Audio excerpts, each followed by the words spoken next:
Bom, meninos, vamos ver então na resolução da questão 3 da página 68 dos extras, tá? Fala assim, ó. A figura a seguir mostra duas cargas elétricas pontiformes. Q1,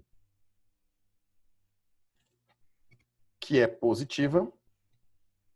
Q2, que é uma carga negativa, certo?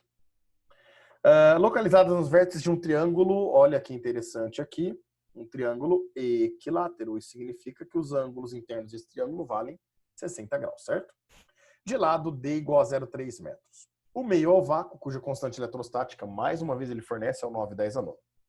O potencial elétrico e a intensidade do campo elétrico resultante no ponto P são, respectivamente...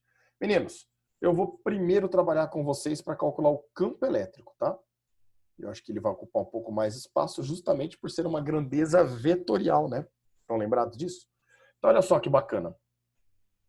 O campo elétrico, gerado pela carga positiva, ele gera para nós um campo de afastamento, certo? Então, sai da carga, passa pelo ponto P nessa direção aqui, ó. E nesse sentido. Este é o vetor do campo elétrico gerado pela carga 1. Então, vou chamar de E1, tudo bem? A carga 2 é uma carga negativa, certo? E aí ela gera um campo elétrico de aproximação. Então, o campo elétrico vem se aproximando dela, né? Passa pelo ponto P, ó, se aproximando dela. Esse daqui é o vetor do campo elétrico, que eu vou chamar de E2. Belezinha? Obviamente que se a gente for calcular o campo elétrico, vamos lembrar aqui embaixo como é que calcula campo elétrico? Campo elétrico é o famoso carquei dos dois dedos, certo ou não? É a constante vezes a carga, dividido pela distância entre a carga e o ponto, né? Ao quadrado. Como as cargas são iguais em módulo, olha só, 10 a menos 6 e 10 a menos 6. Como a constante eletrostática, como o nome diz, é constante, é a mesma. E como nós temos a mesma distância, quando for calcular o campo E1 e o campo E2, então a gente pode afirmar que esses campos têm a mesma intensidade. Olha que bacana. O E1 tem a mesma intensidade do E2, que eu vou calcular como K, o módulo de Qzão, sobre a distância que separam elas, ao quadrado. Então a gente vai chegar aqui, esse campo E1, que é igual ao E2, vai ser o K, que é 910 a nona, vezes a carga delas, que é em módulo, né? Vai ser 10 a menos 6, dividido pela distância ao quadrado. A distância é 0,3 metros. Eu vou colocar em notação, ó, o 0,3 metros fica 3 10 a menos 1, só que é ao quadrado. Então, fazendo conta, nós vamos ficar 3 ao quadrado é 9, né? E aí 9 embaixo e 9 em cima, ó, posso cortar. Aí o 10 a menos 1 ao quadrado fica 10 a menos 2. Sobe, fica 10 ao quadrado. Então ficaria 10 a nona com 10 ao quadrado aqui de baixo, dá 10 a 11. Com 10 a menos 6, sobra para nós o 10 a quinta volt por metro ou newton por coulomb. Mas esse não é o resultante ainda. O resultante nós vamos achar, acabou a parte eletrostática, certo, meninos? Primeiro, achar o vetor campo E1 e achar o vetor campo E2. Isso daí é calcular pela fórmula da grandeza. No caso, o Kzão sobre D quadrado. Agora é relação vetorial. Acabou a eletrostática. É vetores. O que a gente tem que fazer? Achar o resultante. Como é que eu acho o resultante mesmo? Pela extremidade do vetor 2, eu passo uma linha paralela ao vetor 1. Lembra disso? Pela extremidade do vetor 1, eu passo uma linha paralela ao vetor 2. Aonde se cruzarem essas linhas é onde chega a nossa resultante. Então aqui, ó, o resultante é esse carinha aqui. Este é o campo elétrico resultante para nós no ponto P. Esse campo elétrico resultante no ponto P, eu vou chamar de EP. Tudo bem? Como é que eu calculo ele? Uma maneira seria usar a lei dos cossenos. Lembra da lei dos cossenos? R ao quadrado seria um vetor ao quadrado mais o outro vetor ao quadrado mais 2 vezes A vezes B vezes o cosseno do ângulo entre os vetores.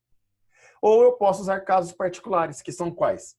Quando eu tenho 0 graus, soma. 180 graus, subtrai, o maior menos o menor. 90 graus, Pitágoras. E o caso particular em que, quando você tem dois vetores de mesma intensidade, escrever branco no branco, fala sério, hein? Mesma intensidade, e o ângulo entre eles for de 120 graus, nossa, será que esse ângulo vale 120? Vamos olhar? Lembra que o triângulo garantiu que é um triângulo equilátero? Portanto, esse ângulo aqui vale 60 graus. O suplementar dele, suplementar de 60, quanto falta para 180, vale quanto? 120. Olha que lindo, é um caso particular de 120 graus, onde os vetores têm a mesma intensidade. Isso significa que o vetor resultante no ponto P, ele tem a mesma intensidade do valor do E1, que tem a mesma intensidade do valor do E2. Então, nesse caso, a gente não vai nem ter que fazer conta, né? A gente chega que o campo resultante é o 10 a quinta volt por metro.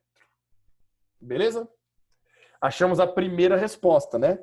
Então dá para jogar fora aí algumas alternativas, como por exemplo a alternativa B, que tem o 10 a quinta vezes raiz de 3, a C, 10 a quinta raiz de 3, e as outras a gente mantém. Agora vamos achar o potencial. Olha que bacana. Para calcular o potencial elétrico, a gente usa a formulinha parecida com a do campo, né? É o K vezes Qzão, sem módulo, dividido pela distância. É num dedo só. Esses estão lembrados? Meninos, obviamente que a carga 1, por ser positiva, ela gera lá no ponto P um potencial V1. Positivo. A carga 2, por ser negativa, gera lá no ponto P um potencial V2. Negativo. E, obviamente, que para nós acharmos o potencial resultante no ponto P, nós vamos fazer o quê? Somar o potencial 1 com o potencial 2. Só que aqui não existe módulo. A gente coloca os sinais. Só que se a gente observar, a carga das duas partículas é a mesma, né? A distância é a mesma e a constante eletrostática, como o nome fala, também é a mesma. Então significa que elas vão gerar potenciais iguais, de mesmo valor, porém com sinais contrários. Se vai ser de sinal contrário, mas o mesmo valor, positivo e o outro valor negativo, a hora que somar isso dá zero. Se o potencial é zero e o campo é o 10 a quinta, nós já chegamos que a alternativa correta é a alternativa A. Fechou não? Mas eu vou terminar o exercício para vocês fazendo continha, tá? Só para a gente comprovar. Então olha lá, ó. O VP vai ficar o potencial V1. Vamos calcular o potencial V1? Vou calcular aqui, ó. V1 vai ficar a constante, que é 9, 10 a nona, vezes a carga, que é 10 a menos 6, positiva, dividido pela distância, que é 0,3, ou 3 vezes 10 a menos 1. Nós vamos chegar aqui, esse potencial V1, 9 por 3 dá 3.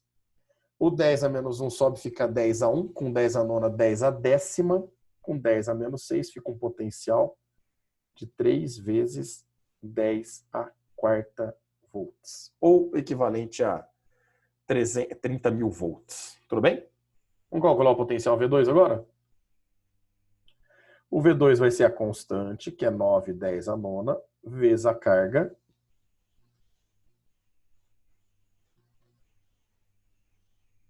que vale menos 10 a menos 6, essa carga é negativa, dividido pela distância, que é 0,3, ou 3 vezes 10 a menos 1. Peraí, peão, os valores são os mesmos que teve aqui no V1. Exato. Isso significa que o resultado, obviamente, tem que ser o mesmo. Então, o potencial gerado pela 2 vai ser menos 3 vezes 10 a quarta volts. Olha que bonito. Coloca lá.